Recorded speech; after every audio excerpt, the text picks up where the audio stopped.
అందరికీ నమస్కారం. ఓం శ్రీ మాత్రయే నమః. గ్రహణం పట్టని ఏకైక దేవాలయం శ్రీకాళహస్తి ప్రత్యేకం ఇదే. సూర్యగ్రహణం, చంద్రగ్రహణం ఇలా ఏ గ్రహణం పట్టినా ఆ రోజు గుడులన్నీ మూసివేయాల్సిందే. గ్రహణం వీడిన తర్వాతే దేవాలయాలను శుద్ధి చేసి తెరిచి మళ్ళీ భక్తులను అనుమతిస్తారు. ఇది ఏనాటి నుంచో వస్తున్న ఆచారం.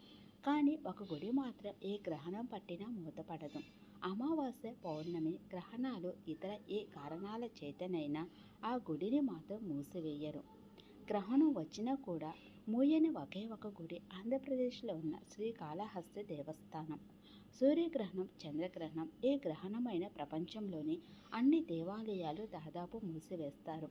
కానీ దక్షిణ కైలాసంగా, వాయులింగేశ్వర క్షేత్రంగా ప్రఖ్యాతిగాంచిన శ్రీకాళహస్తేశ్వర ఆలయం మాత్రం గ్రహణం పట్టని ఆలయంలో చరిత్ర నిలిచిపోయింది. ఎందుకంటే ఈ ఆలయం ఒకటే ఏ గ్రహణం వచ్చినా మూసివేయబడదు.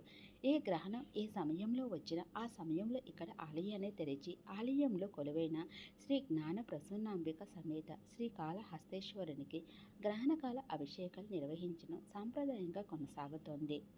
ఈ పుణ్యక్షేత్రంలో శ్రీకాళహస్తేశ్వర స్వామి స్వయంభువగా వెలిశారు. అంతేకాక ధ్రువమూర్తిగా వెలిసిన శివలింగాకృతిపై శ్రీ సాలేడు, కాలము, పాము, హస్తి, ఏనుగులతో భక్తకన్నప్ప కొత్తులతో స్వయంభూ లింగంగా ఆవిర్భవించింది. ఇక్కడ వెలిసిన వాయులింగేశ్వరుని సూర్యచంద్రాగ్ని లోచరుగా పిలుస్తారు. సూర్యచంద్రాదులతో పాటు అగ్ని భట్టారకునితో పాటు 9 గ్రహాలు 27 నక్షత్రాలను నిక్షిప్తం చేసుకున్న కవచంతో భక్తులకు దర్శనమిస్తున్నాడు. అందువల్ల ఇక్కడ క్షేత్రంలో రాహుకేతువులు ఆటలు సాగవు. అందుకే ప్రపంచవ్యాప్తంగా ఉండే భక్తులు అందరూ ఇక్కడి క్షేత్రంలో రాహుకేతు సర్పదోష నివారణ పూజలను చేయించుకుని వారి దోషాలను నివృత్తి చేసుకుంటారు.